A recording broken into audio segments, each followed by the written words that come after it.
Driss El-Khattab est spécialisé en linguistique à la faculté des lettres de Rabat. Il a rédigé un mémoire sur la définition des mots dans la théorie standard de Noam Chomsky. C'est au niveau du DES en linguistique. Il a rédigé une thèse sur les verbes causatifs en arabe, aspects morphologiques et sémantiques.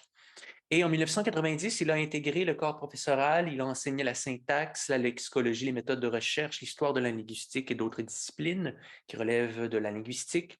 Il a mené des recherches inscrites dans les recherches lexicographiques auxquelles il a tenté d'appliquer le modèle de la sémantique cognitive et la problématique qu'il a abordée dans ce travail, dans le cadre de sa thèse de doctorat d'État élaborée en 2001.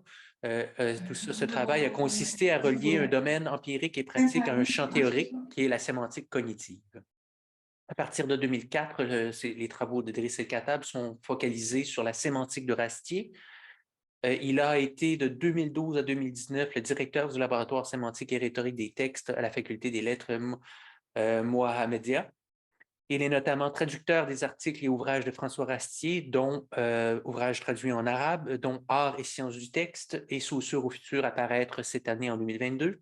Et il est membre du groupe de recherche en sémantique des textes attaché à la revue texto.net. La parole est à vous, M. El-Khattab. Votre micro, s'il vous plaît.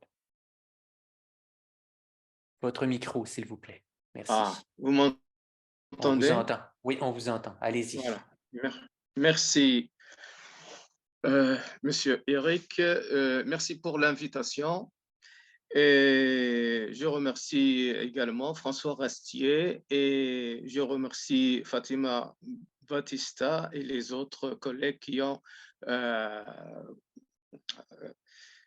ont mis en place ce colloque international très intéressant sur la sémiotique et la culture. Alors, ma présentation, la présentation a été déjà faite. Alors, qu'est-ce qu'on voit sur l'écran? C'est pas moi sur l'écran. Qu'est-ce que c'est que ça? Et oui, là, on vous voit sans problème, on vous entend très bien. Ah, vous me voyez? Pas de problème? Oui, sans problème. Ah, sans aucun problème, voilà. Alors, ma communication porte sur la sémantique interprétative et sa relation avec les sciences de la culture. Les deux cadres généraux qui sont souvent évoqués par François Rastier quand il a établi son modèle de la sémantique interprétative sont la sémiotique des cultures et les sciences de la culture. J'ai déjà montré dans un article antérieur la relation qui existe entre les sciences de la culture et la sémiotique des cultures. Je vais tenter de mettre l'accent sur les présupposés épistémologiques et méthodologiques des sciences de la culture qui sont investis dans la sémantique interprétative. Alors, je veux montrer que la fondation de la sémantique interprétative, les problématiques, les hypothèses, les méthodes sont puisées de l'épistémologie des sciences de la culture. Alors, pour Santiago, est-ce que vous me regardez sur l'écran? Oui, très bien, on vous voit. Très bien, sans aucun problème. Sémantique interprétative, le cadre général, les grandes lignes. Alors, tout le monde connaît la sémantique interprétative, mais je veux commencer par tout simplement rappeler les grandes lignes. La sémantique interprétative relève de la linguistique saussurienne qui a permis la mise en place d'une sémantique non référentielle et œuvre pour une description systématique des contextes et des textes. Les deux piliers de la théorie sont donc le sens et le texte. Elle refute le paradigme logico-grammatical dans l'analyse des données sémantiques afin de proposer une théorie unifiée du mot au texte et au corpus. La sémantique interprétative œuvre pour l'élaboration d'un modèle intégré dans la sémantique des textes et propose une étude scientifique des textes et aussi des objets culturels, les images, le cinéma, l'architecture, etc. Alors, là aussi, pour les généralités, le cadre général, les objectifs, il y a un certain nombre de caractéristiques de la linguistique telle qu'elle est impliquée dans la sémantique interprétative. Là aussi, tout le monde connaît ces choses-là. Et je passe au renouveau épistémologique des sciences de la culture et comment il apparaît dans la sémantique interprétative. La sémantique interprétative s'inscrit dans l'épistémologie des sciences de la culture. Que signifie cela? Signifie que la sémantique interprétative puise ses sources méthodologiques dans l'analyse des faits de sens et de culture dans certains programmes des sciences de la culture. Les deux programmes qui m'intéressent et qui étaient entamés au 19e siècle et qui définissent d'ailleurs les sciences de la culture sont l'anthropologie de Humboldt et la linguistique de Saussure.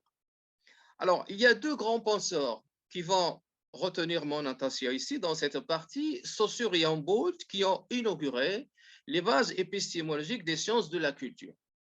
Pourquoi ces deux penseurs ils sont évoqués dans la sémantique interprétative telle qu'elle est conçue par Rastier? Ces deux penseurs ont établi une coupure avec les méthodes traditionnelles des sciences humaines à leur époque-là. Par exemple, ils n'ont pas adhéré au mythe romantique d'une langue originale. Deuxièmement, les deux prônaient l'empérisme de la linguistique générale afin de comparer les langues et de les décrire de façon scientifique. Alors ici, la sémantique interprétative, pour moi, repose sur deux paradigmes des sciences de la culture. Je prends ici le terme paradigme dans le sens de Cannes, 1962, c'est-à-dire c'est un cadre de référence sur lequel s'appuient les chercheurs d'une discipline pour structurer et orienter leurs recherches à une époque donnée. Les paradigmes qui m'intéressent ici, ces deux paradigmes sont la caractérisation des diversités linguistiques et humaines chez Humboldt et la nouvelle méthodologie de la linguistique saussurienne ou l'empérisme chez Saussure. Premier paradigme, la caractérisation. Il s'agit d'un programme de recherche qui consiste à caractériser la différence sexuelle, la différence nationale et enfin la différence linguistique chez Humboldt. Ce projet, comme vous le savez, avait une grande portée épistémologique puisqu'il a permis le développement de la linguistique comparée et de l'anthropologie. Le processus de caractérisation est bien sûr définitoire des sciences de la culture et Humboldt avait annoncé son programme de la façon suivante: la diversité des langues est le thème qui doit être travaillé à partir de l'expérience et à même l'histoire. Humboldt, l'ouvrage, c'est sur le caractère national des langues et autres écrits sur le langage. La diversité de langues est devenue un paradigme de recherche et un problème linguistique quand on a commencé à éviter de traiter de l'universel pour s'occuper pour rendre compte des langues particulières. Et même les langues, c'est général, il faut tenir compte des textes car les langues se manifestent sous forme de textes. Donc, à la diversité, je pourrais dire qu'à la diversité de langues correspond en sémantique interprétative la diversité des textes. Mais pour moi, ce qui m'intéresse, c'est que le corollaire de la caractérisation telle qu'elle est conçue par Humboldt, le corollaire de la caractérisation en sémantique interprétative, c'est la description de faits de sens. En effet, appliquée à la sémantique des textes, la caractérisation peut prendre diverses formes. La description d'une œuvre d'un auteur particulier, la description d'un texte d'un auteur et la caractérisation d'une partie d'un objet culturel. Bien sûr, Rastier s'évertue à mettre en place un arsenal conceptuel visant la description du sens. Il a une méthodologie rigoureuse qui permet de traiter le sens en termes de SEM et en termes de parcours interprétatif. Là aussi, le concept de parcours interprétatif relève des sciences de la culture, puisque les sciences de la culture s'écartent des sciences physiques et postulent que les faits humains et sociaux restent le produit de construction interprétative. Petite conclusion, le paradigme de la caractérisation se concrétise dans la description des faits de sens et des objets culturels. Et le caractère rénovateur et pertinent de la description du sens des textes, c'est un trait caractéristiques de la sémantique interprétative et qui la distingue pour moi des autres modèles sémantiques. Je n'ai pas l'occasion de les présenter et je passe rapidement au deuxième paradigme, c'est la linguistique empirique ou bien la linguistique saussurienne et l'étude du texte. Alors, c'est l'héritage de Saussure qui a permis le développement de la linguistique en tant que discipline scientifique. Et dans cette perspective, il faut prendre en considération les deux moments dans la réflexion de Saussure qui sont présents d'une manière ou d'une autre dans la sémantique interprétative, le cours de 1916 et écrit de linguistique générale 2002 qui a donné naissance au néo-saussurisme. Le qualificatif empirique qui m'intéresse ici, il nécessite des éclaircissements. En effet, empirique signifie qu'il ne s'appuie que sur l'expérience, l'observation, non sur une théorie ou bien le raisonnement. Alors, comment se caractérise la connaissance empirique? En ne tenant compte que des objets singuliers et des phénomènes qui sont réels. Il n'existe linguistiquement que ce qui est aperçu par la conscience, c'est-à-dire ce qui est ou devient signe. Ça, c'est une citation écrit de Linguistique générale, page 45. Simon Bouquet a déduit l'existence d'un principe d'empiricité dans l'œuvre de Saussure. Les conséquences méthodologiques et procédurales de ce principe se concrétisent, à mon avis, dans la sémantique interprétative de la façon suivante. Premièrement, la conception du sens. Le sens est perçu comme un phénomène textuel. Autrement dit, le signe isolé n'est pas observé empiriquement, c'est-à-dire c'est un artefact. Deuxième hypothèse émanante de ce principe, de cette démarche scientifique, l'empirisme, c'est le texte. Le texte est l'objet empirique de la linguistique. Et là, on trouve la définition donnée dans Art et sciences du texte. Un texte est une suite empirique attestée, produite, etc., dans une pratique sociale, etc. À ceci s'ajoute le principe herméneutique qui stipule que les connaissances se construisent dans des pratiques sociales et ils sont marqués par l'histoire et se caractérisent sémiotiquement par la transmission. Conclusion, les objets empiriques à étudier sont les textes oraux et écrits par les phrases, et étudier l'observable et ce qui est empirique est un trait méthodologique des sciences de la culture et qui est intelligemment investi dans la sémantique interprétative. Deuxième paradigme, là, je ne serai pas lent, puisque c'est très connu, la linguistique saussurienne. Dans la sémantique interprétative, ce sont en fait les concepts descriptifs de valeur et de différence, et par la suite, la dualité langue-parole et texte déduit à partir de Saussure 2002, qui sont directement ou indirectement investis dans la théorie de la sémantique interprétative. Il faut souligner également que les concepts de différence et de valeur, ce sont des concepts de base de la méthode descriptive du sens et du texte. Soulignant également que différence et comparaison sont deux paradigmes qui ont rénové la recherche en linguistique et sont impliqués dans d'autres disciplines des sciences de la culture. Voyons les sciences de la culture, objets ou méthodes. De quoi traitent les sciences pour travailler, enfin, pour pouvoir discuter des sciences de la culture, il faut les définir, signaler leurs caractéristiques afin de voir comment ils sont appliqués dans la sémantique interprétative. De quoi traitent les sciences de la culture? En termes simples, les sciences de la culture sont les sciences du comportement humain et individuel et collectif. Ils font appel à toutes les disciplines qui visent à comprendre la dimension culturelle des phénomènes de la vie. Ils ne cherchent pas les causes, mais les finalités du comportement en déterminant leur signification. Max Weber disait que les sciences de la culture, c'est les disciplines qui s'efforcent de connaître la signification culturelle des phénomènes de la vie. François Rastier, par exemple, les définit comme l'objet des sciences de la culture, c'est le monde cumulatif de la culture au sens cosmopolitique du terme. Alors, l'idée de phénomène de la vie, pour moi, c'est vaste. On ne peut délimiter les savoirs qui traitent des phénomènes de la vie, c'est très large. Alors, peut-on délimiter le champ des sciences de la culture? Alors, Rastier, il répond que c'est la reconnaissance de la spécificité et l'autonomie relative du monde sémiotique qui permet de délimiter le champ des sciences de la culture, d'où l'importance de la sémiotique dans son projet. Deuxième question, quelle est la conception des sciences de la culture qui est reliée à la sémantique interprétative. Alors là, il faut exposer les différentes conceptions des sciences de la culture. Selon mon investigation, ça fait plusieurs années sur ce thème, il n'y a pas beaucoup de références bibliographiques, peu d'ouvrages sur ce thème. Il y a quelques articles sur l'épistémologie des sciences de la culture. Mais quand même, j'ai trouvé un ouvrage d'un Canadien qui s'appelle Mélenchon, qui s'appelle les sciences de la culture.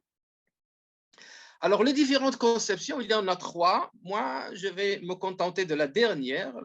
La première conception, les sciences de la culture réfèrent aux recherches en sciences humaines qui traitent de l'esprit, notamment les phénomènes de la vie, comme j'ai dit, de la vie individuelle et sociale. Troisième conception qui m'intéresse, les sciences de la culture, c'est l'unification des disciplines qui traitent des cultures et qui doivent fédérer pour contrecarrer les dérives des sciences cognitives qui ont envahi les universités. Dans cette dernière conception, les sciences de la culture se caractérisent par l'extension de ces objets d'étude, la multitude des disciplines sollicitées et à déterminer son identité. Il se caractérise notamment par le dépassement de la fausse distinction entre sciences humaines et sciences sociales, et il tente de regrouper les disciplines des sciences humaines. Alors là, on cite les initiateurs du projet des sciences de la culture, c'est Emmanuel Kant, Schlegel, Humboldt, Saussure, Boas, Cassirer et d'autres. Dans un souci de compromis, l'auteur Rastier appelle de ses voeux à la voie fédérative qui assure une épistémologie de complémentarité entre les sciences de la nature d'une part et les sciences de la culture d'autre part. Donc, sa conception consiste à défendre la voie fédérative et tente de dessiner un nouveau réseau disciplinaire dans lequel il y a la génétique, l'éthologie, l'anthropologie, l'archéologie, la sémiotique, etc. Donc, sa démarche consiste à proposer une théorie générale des formes culturelles dans la lignée de la philosophie des formes symboliques de Cassirer. Alors, quels sont rapidement les problèmes auxquels ils étaient confrontés dans la première conception comme dans la deuxième conception? Premièrement, la difficulté, c'est l'unité problématique des sciences de la culture. Deux, la difficulté à objectiver les faits individuels dans la culture. Trois, la difficulté à caractériser les faits de culture comme étant une science, car la science ne traite pas des individualités. Et le quatrième problème, c'est la difficulté, c'est le problème de non-détermination de la science pilote. Parce que pour certains, la discipline pilote ou bien englobante des sciences de la culture, c'est l'histoire pour certains, c'est la psychologie pour d'autres. Pour Saussure, c'est la sémiologie. Pour Durkheim, c'est la sociologie. Et pour Lottmann, c'est la sémiotique des cultures. Mais cette conception d'unification des sciences humaines et sociales est concurrencée par un autre courant, sinon un autre projet qui s'appelle les Cultural Studies. Alors là, les Cultural Studies et là aussi, on traite du comportement humain, des objets culturels, et les deux courants se basent sur l'approche pluridisciplinaire ou bien interdisciplinaire pour rendre compte des significations des œuvres et des objets culturels. Autrement dit, mon interprétation, c'est que la sémantique interprétative aurait pu être inscrite dans les Cultural Studies. Alors là, je pose la question, quelle est la différence entre les Cultural Studies et les sciences de la culture?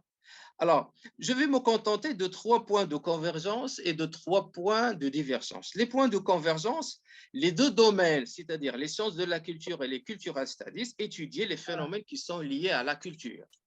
Mas cadê a tradução, meu senhor?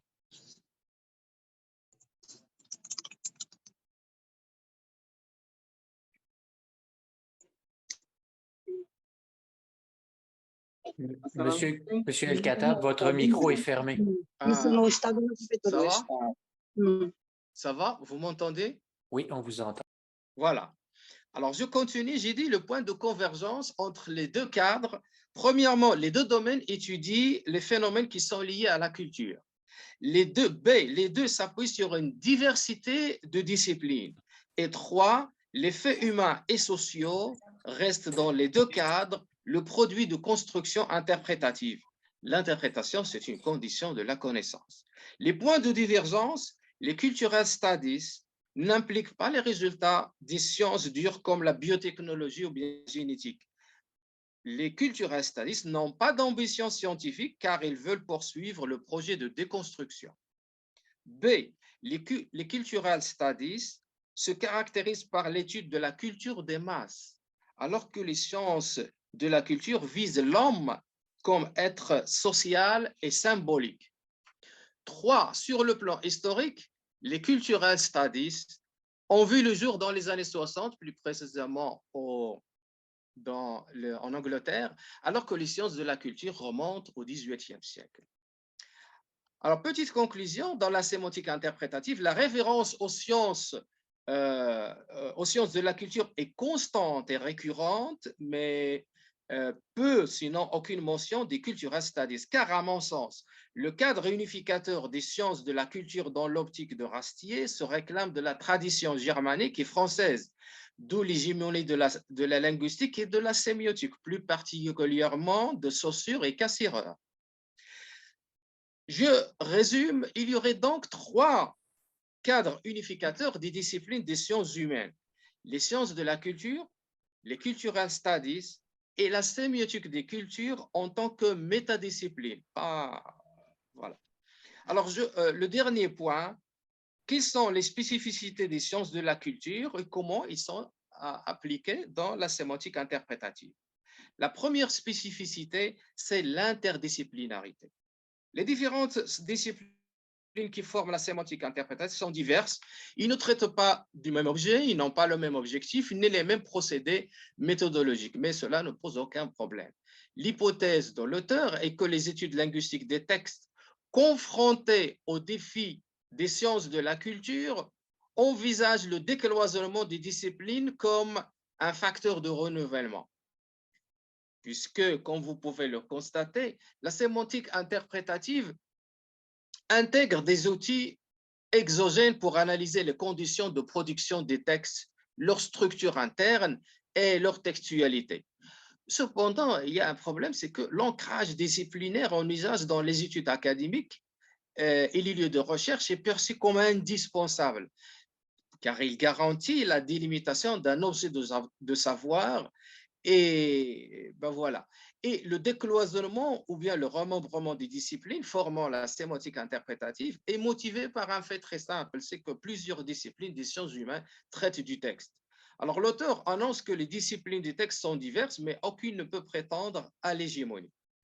Alors, l'approche textuelle exige donc le dépassement des frontières disciplinaires afin de réaliser une interprétation objective.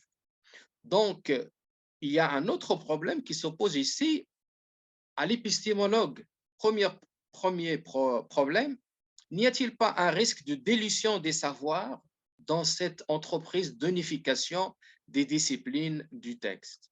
Deuxième problème, n'y a-t-il pas un risque de confusion méthodologique quand on traite des textes à partir de plusieurs disciplines? Donc, je passe à la sémantique interprétative et la conception des sciences de la culture. Alors, la démarche de l'auteur, c'est une démarche de regroupement de disciplines afin d'atteindre l'objectif assigné par le modèle, l'objectivation du sens, sa description scientifique et l'interprétation des textes. Alors, à mon sens, l'auteur utilise la notion générale de complémentarité des disciplines. À mon sens, la complémentarité souhaitée ou le regroupement des disciplines peut avoir 3 formes: la pluridisciplinarité, l'interdisciplinarité et l'intradisciplinarité. Alors là, je donne une définition spécifique à chaque terme parce que pour chaque démarche, il a des conséquences méthodologiques sur l'objet étudié, à savoir le texte. Bon, pour résumer, disons que la démarche d'unification consiste à œuvrer pour, ici l'auteur, j'ai consulté l'ensemble des textes de l'auteur et j'ai constaté qu'il utilise 3 termes pour désigner, à part la complémentarité, pour désigner l'unification des disciplines. Premier terme, l'intégration. l'intégration d'une discipline dans une autre, c'est par exemple l'intégration de la linguistique des textes dans la sémiotique des cultures. Deuxième concept utilisé, c'est la collaboration. La collaboration entre la linguistique et les autres disciplines comme l'histoire et l'anthropologie. C'est l'auteur recourt à un autre concept, c'est l'articulation, pour déterminer la relation entre les savoirs qui forment la sémantique interprétative. Il s'agit de l'articulation de la linguistique du signe et une linguistique de texte. Alors, quel est l'objectif? Créer des liens de coopération, d'interaction effective entre les différentes disciplines sous divers aspects. Dans le cas de la sémantique interprétative, les disciplines des sciences de la culture sont les bienvenues s'ils permettent de réaliser les objectifs assignés par la théorie. Alors, prenons 4 disciplines impliquées dans la sémantique interprétative, la linguistique, la sémiotique, l'herméneutique et la philologie. Quelles sont donc les tâches épistémologiques et méthodologiques envisagées pour créer la connexion entre ces 4 disciplines? Premièrement, l'empreinte des outils de la philologie et de l'herméneutique, d'où les concepts de point de vue, de garantie, fort et valeur. 2, l'inscription de l'étude des textes dans le cadre général de la sémiotique des cultures. Et 3, le recours au savoir-faire de la philologie numérique. Vous m'entendez? Oui, sans problème. Pas de problème. Le recours au savoir-faire de la philologie numérique dans le but de spécifier les textes numériques. Dernier point, les spécificités des sciences de la culture et quelques considérations méthodologiques. Donc, je continue la spécificité. Alors, premièrement, c'était l'interdisciplinarité. Deuxième spécificité, je termine par cet aspect de la question, c'est l'objectivation du sens. Alors, on sait que parmi les traits spécifiques de la sémiotique des cultures, j'ai déjà donné quelques traits. Je continue par les traits suivants. Les sciences de la culture appartiennent au champ de la critique historique. 2, ils se caractérisent par la rigueur de leur méthode, on a vu ça. Ils constituent des sciences idiographiques et non nomothétiques, du fait qu'ils visent entre autres la singularité des objets représentés notamment par l'œuvre d'art. Et dernièrement, ce sont des sciences des valeurs et non des faits. Dernier point, les sciences de la culture possèdent une objectivité qui est différente de celle des sciences de la nature et de la vie. C'est l'objectivité des valeurs. Ça a été mis en exergue par les philosophes du 19e siècle et du début du 20e siècle. L'objectivation du sens. Alors ici, je pose la question, comment se fait l'objectivation dans les sciences de la culture et comment il est conçu dans la sémantique interprétative? L'on sait que l'objectivation des sciences exactes est différente de celle des sciences humaines parce que la recherche dans les sciences, par exemple les sciences de la nature, la recherche porte sur les symptômes et les phénomènes pour arriver aux causes. Alors que dans les sciences de la culture, ils cherchent à élucider les significations des faits. Donc, le sens des phénomènes humains conçus comme étant des faits sémiotiques échappe à ce modèle de causalité physique. Alors, pour répondre à la question comment se fait l'objectivation du sens, en sciences de la culture, les parcours d'objectivation sous-tendent celui de la figuration et les moins d'objectivés sont ceux qui contribuent directement à nous représenter l'univers. Mélenchon, en 2002, constate dans son ouvrage que le processus d'objectivation évoque implicitement la figuration. Pour pouvoir observer les phénomènes, il faut les représenter sous forme de schémas et de faits. La figuration, pour lui, enfin dans les sciences de la culture en général, est l'opération qui consiste à accorder des figures à des choses en les transformant en faits symboliques. C'est l'opération de transformation des choses en schémas. Les signes en signification, les sensibles en intelligibles. Dans la sémantique interprétative, la figuration se réalise en considérant que le sens a une forme. Alors, ce qui le rend perceptible est apte à être décrit. L'auteur établit ce qu'on appelle des morphologies sémantiques. Pour lui, les formes sont des figures. Donc, on retrouve la conception de figure telle qu'il apparaît dans les sciences de la culture. La question de la figure. Les formes sont des figures qui contrastent sur des fonds. Il rend concret le sens en estimant que les fonds sémantiques apparaissent comme des points réguliers ou bien des points singuliers. Les thèmes et les topos sont des formes qui peuvent être décrites comme des molécules chimiques. Conclusion, je conclus que la notion de forme sémantique a une dimension dynamique et concourt à l'interprétation à travers le parcours interprétatif. Je dirais que la conception des figures et des formes pour rendre compte du sens est un trait des sciences de la culture. Donc, le sens est décrit à travers la figuration qui est un moyen de description dans les sciences de la culture. Les autres traits méthodologiques des sciences de la culture et qui sont impliqués, à mon sens, dans la sémantique interprétative sont, je vais les nommer, la méthode différentielle, j'aurai l'occasion de le présenter peut-être dans une autre communication. La méthode différentielle, 1, 2, la méthode historique et comparative, 3, l'unification des paradigmes et surtout 4, la contextualisation, 5, le rejet du paradigme ontologique et 6, le paradigme interprétatif. Dernière question, ici, dans cette présentation, c'est l'épistémologie des sciences de la culture qui constitue le cadre de référence pour la sémantique interprétative. Est-ce que le contraire n'est-il pas aussi vrai? Je vous remercie pour votre attention. Merci.